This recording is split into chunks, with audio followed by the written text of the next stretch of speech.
পিকু কিন্তু আমার সাথেও খারাপ ব্যবহার করেছিল রোশনি। আমার কোথাও একটা মনে হচ্ছিল একটা ভুল বোঝাবুঝি হচ্ছে। আমার মনে হয়েছিল একটা গন্ডগোল আছে, সত্যিটা আমাকে জানতেই হবে। তখন আমি স্থির করলাম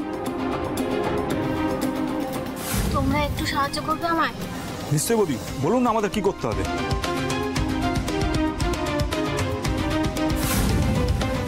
রোশনির অ্যাক্সিডেন্ট হয়েছে পিকু। রোশনি, আমি জানতাম পিকু যদি আমার রোশনিকে সত্যি ভালোবাসে তাহলে ও ছুটে যাবে রোশনির কাছে, আর ঠিক তাই হলো। ছেলেটা নিজের শরীরের কথা না ভেবে ছুটতে গেল। রোশনি, ওঠ রোশনি! রোশনি!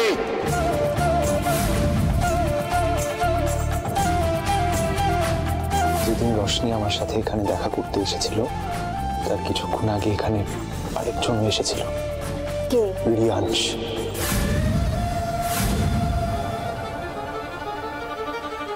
ঠিক আছে, আমি আপনার ছেলেকে ছেড়ে দিলাম, তাহলে আপনি? তুই যদি চাস আমি তোর মাকে ছেড়ে দিই তাহলে তোকে রোশনিকে ছেড়ে দিতে হবে। এটাই সত্যি ঘটনা রোশনি। পিকু তোকে সত্যি ভালোবাসে রে।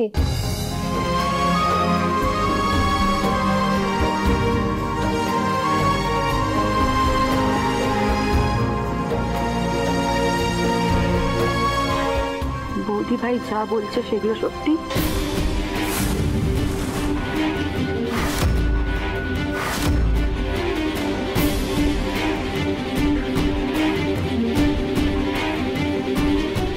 রিয়াংশ, চুপ করে আছো কেন?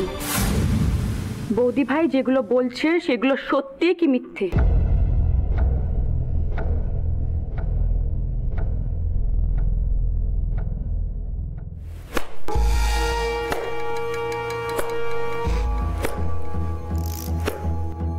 Wow, splendid, awesome, mind is blowing.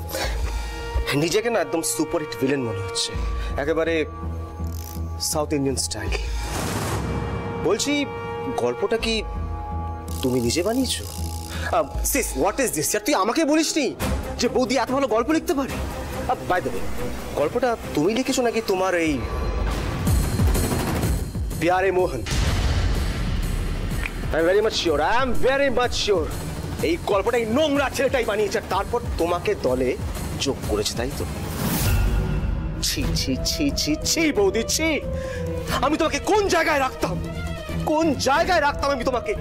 তুমি এই নোংরা ছেলেটার পাল্লায় পড়ে নিজের শ্বশুর বাড়িতে দাঁড়িয়ে সাজিয়ে গুছিয়ে গল্প শোনাচ্ছ।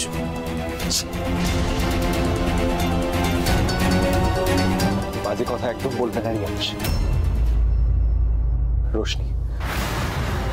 রোশনি, তুই জানিস বৌদি ভাই কখনো মিথ্যে কথা বলবে না।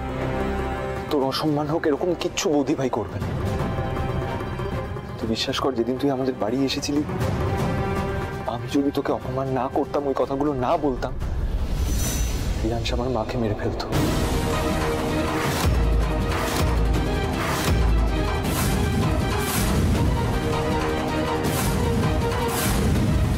আচ্ছা, বাহ, খুব ভালো। গল্পটা দুজনে খুব ভালো সাজিয়েছ। তর্কের খাতিরে আমি মেনে নিলাম তুমি আর দিদিভাই যেটা বলছো সেটা সত্যি, কিন্তু এই গল্পটার প্রমাণ কি আছে? কি প্রমাণ চাই তোর? কি প্রমাণ চাই আমাকে বল। পিকু আর পিকুর মা কি জানতো রিয়াংশ ওদের বাড়িতে যাবে, ওদেরকে ভয় দেখাবে? ওরা কি জানতো? শোন ছোট, তোর ভাইয়ের মতন পটু ওরা নয়, ওরা খুব সাধারণ মানুষ। পিকু খুব ভালো ছেলে। আমি জানি রিয়াংশ কতটা খারাপ। আমি সেদিনকে তার প্রমাণ পেয়েছি। হোটেলে আমার রোশনিকে যে অবস্থায় আমি দেখেছিলাম, পিকু যদি আমার সাথে না থাকতো না, আমার রোশনিকে বাঁচাতে পারতাম না, ওর সর্বনাশ হয়ে যেত। তোরা তো আমার কথা বিশ্বাসই করতে চাইবি না। চোখে তোরা ওই পেট্টি মধ্যে বসে আছিস, সত্যি কথা তোরা মানতেই চাস না।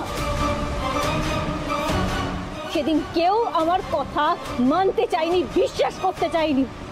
আমি ভেবেছিলাম অগ্নিদেব থাকবে, পরে সব ঠিক হয়ে যাবে। কিন্তু আমি তো জানি এই ছেলেটা কতটা খারাপ একটা মানুষ। আজ আমার অগ্নিদেব সশরীরে আমার সাথে নেই, আমার পাশে নেই। এই অনর্থ আমি কিছুতেই হতে দেব না। ও যদি এখানে থাকতো ওইটা হতে দিত না। তাই আমি বলছি এই এঙ্গেজমেন্ট, এই বিয়ে, রষ্টির সাথে রিয়ান্সের বিয়ে হবে না, আমি হতে দেব না। তুমি আমাকে বেশি কথা শোনাতে এসো না, বেশি লেকচার দিও না আমাকে। তোমার মুখের কথায় না চিড়ে ভিজবে না, সেটা জানো না? তুমি শুধু মুখের কথায় আমার ভাইটাকে ক্রিমিনাল বানিয়ে দিলে। হ্যাঁ শোনো, আমি খুব ভালো করে জানি, ইনফ্যাক্ট আমরা সবাই জানি যে এই ছেলেটা একটা চোর, জোচ্চোর, ঠগ, একটা লো ক্লাস একটা ছেলে। ও তো টাকার জন্য রশনিকে ফাঁসিয়েছিল।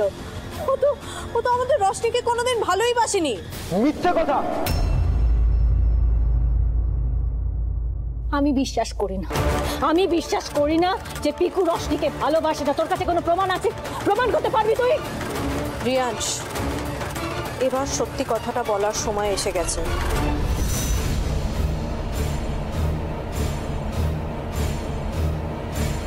তুই যে এক্স্যাক্টলি কেন পিকুর বাড়ি গিয়েছিলি সেটা এবার সবার সামনে বল। মানে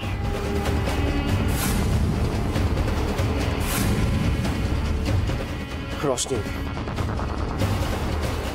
আমি তোমাকে কথাটা বলতে চাইনি সেদিন।